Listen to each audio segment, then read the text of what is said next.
Hello, collective. I am talking to a divine feminine, or you might be dealing with a divine feminine.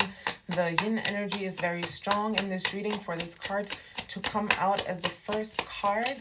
Let's see, we have boundaries coming out as well. So, divine feminine as well as boundaries reminds me of the Queen of Swords. It says no drawing the line enough.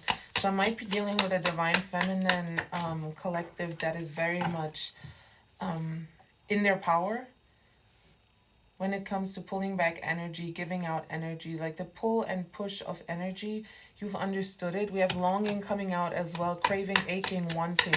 So this is a pull energy. Something is pulling on you and you have set up a boundary is what I'm hearing. Okay, we're getting somewhere.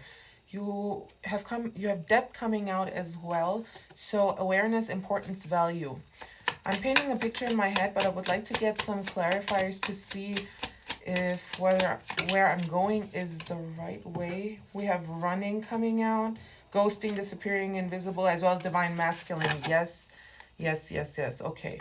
So this is a divine feminine. You are the most colorful card in this, among these cards that I just pulled. The rest is very gray. I'm not sure how I can show these to you. This is very gray compared to the color that emanates from you. You have been dealing with a divine masculine who's been running from the depth that they've seen in you. It's like looking into the abyss and the abyss looking right back at you. So you functioned as a mirror in this divine masculine's life. By the way, your gender is not relevant. You could be any gender watching, but you are in this reading coming out as a divine feminine energy. I've gotten some comments asking me about this, but I don't see gender. I used an abstract example in the comment section, but for me, fork is masculine and a door is feminine. So this is just about energy. That's why I don't like feminine and masculine as a word, but I can't really choose the language. I like using the color system. So for example, masculine energy is purple to me and feminine energy would be green, or the other way around, something like that. But regardless, let's get back on track. You are a divine feminine energy that has put up a boundary, because the divine masculine person that you have put up a boundary with ran from your debt. It's like they pushed and pulled at you at the same time. They wanted to look deep inside you without giving you what you need to retain that depth. That is very abstract, but I'm sure that the people watching know what I mean by that. What I'm saying is that it takes a lot to grow deep roots, and what you find beneath it's not going to be as pretty as the flower that blooms on the surface. Right down there where the roots are, where the strongest part of the flower is, there's worms down there. There's maybe not maggots, but like, you know what I mean. There's just critters down there, and it's dark and it's damp and it's scary, you know. We have beginnings coming out, try again, new direction, start over. So this divine masculine, this is the last card coming out as well. Nothing on the top or the bottom. I'm currently channeling your energy, collective, and you are I have no problem expressing my thoughts at the moment.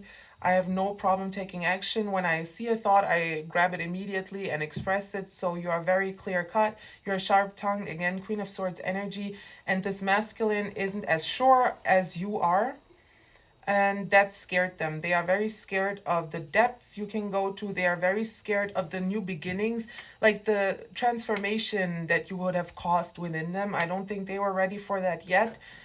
This is more than putting you on the pedestal. This is idolizing you, and I think you didn't want that as well. I think what you're looking for is an equal. We have the Ace of Swords coming out here, so the sword energy is what I was sensing. I'm also going to take the Strength card because that's who they see you as. They felt like you were taming parts of them they didn't know need taming, and your intellect, your clarity, it scared them a bit. It was something like a new way of, I'm hearing not just thinking, but they might have not dealt with a lot of people like you in their life up until meeting you is what I'm hearing. So you might come from a different culture. Take it as it resonates. You might just be a different type from their usual type.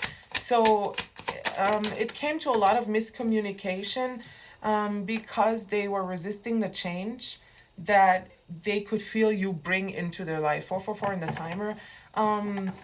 So you are creating emotional chaos in them is what I'm hearing. This change is something that they're resisting, and it might not be very obvious to the people around them. It might not be very obvious to the people around them the kind of impact you have on them, but it is going on, and they can't help this change from coming in. They can't help this chaos from changing them, is what I'm hearing. Even if you're not in contact at the moment. We'll pull some cards to clarify that later, though. We have the Ten of Pentacles coming out as the last card in the tarot before I pull some oracle cards. And that tells me that this could be, again, I'm going to give you 3 scenarios and you pick what you like, and then you go from there, right? Because I'm just reading the cards for you. I'm not deciding your destiny or anything.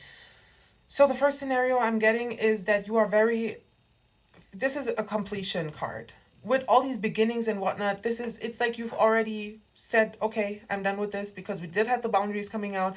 So 0550 on the timer.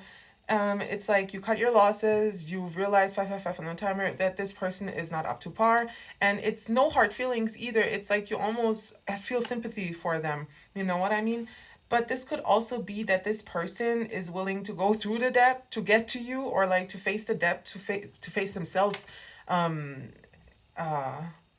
basically, because you guys are mirroring each other is what I'm getting. I was almost distracted just now because this person, that is something so scary to them. It's like I just had this fear from childhood. That's why I'm stuttering all of a sudden. Like this fear overcame me, and where I was standing on a 10-meter, like jumping, like the board that you jump from into the pool, right? I'm not sure what the name for that is in English.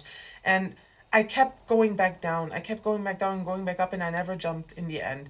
And that still haunts me to this day, even though I know it would have hurt and whatnot. But this is the type of feeling what I'm getting from this person. It's like they're scared that them not accepting this change coming into their life is keeping them from absolute fulfillment. When it comes to family life, especially, I think this person has been fantasizing about having a family with you, and I'm not sure if a lot of you are a fan of that, a fan of having a family, but take it as it resonates, okay? Maybe, or let's rephrase it, maybe you guys just have a different understanding or different, you guys want different futures, is what I'm hearing. A different wish, a different hope for the future, a different, you know, I'm not sure how to explain this. Like, you have an idea of what you want your family to look like in the future, and that idea differs from your person's idea. So you might not see eye to eye on that, on family matters, is what I'm hearing. And yeah, the third one, and I think this kind of ties into the one I just talked about, to this, is they could feel like they're losing out on this. It's not just that they've been fantasizing about this. They genuinely thought, or they see that you could see this as well, because with divine masculine and feminine coming out, this is a little bit all over the place. So it feels like I'm channeling your person now. They don't have as good of a, like an as easy of a time expressing their thoughts as you do. So again, this could be different cultures, different types, different societies that you've come from, different cultures again. The divine masculine and the feminine coming out tells me that there is a union here, a soulmate union, twin flame union. So, and the mirroring too, they do see a potential of you two being on the same level, of them leveling up to be on your level. Let's say it like that. And it feels like they're losing this because they're not taking a chance on themselves, on their own development, on their own healing. They're running away from it. We did have Runner coming out, as well as the Tower in the reverse. The Tower in the reverse tells me they're running away from this change. They're resisting this change because it's just too much for them to handle at the moment. You might be a little bit better at transmuting energy than they are. So yeah, I want to get one card, if we have enough time, from this Oracle deck just to see where this relationship is going. Forgiveness. Okay, and that's the last card too. So it says, I acknowledge that harboring resentment blocks the flow of love. This could be some advice from, I did feel some sympathetic attitudes, like empathy from you towards this person. So you might be in a very graceful state of mind at the moment. You might want to extend some grace to this person. Understand that it takes time to grow and transform, and you might be able to see that they're doing a lot to live up to your expectations. So you might be practicing forgiveness, but take it as it resonates, collective. Thank you for being here, and I'll see you in your next reading. Bye bye.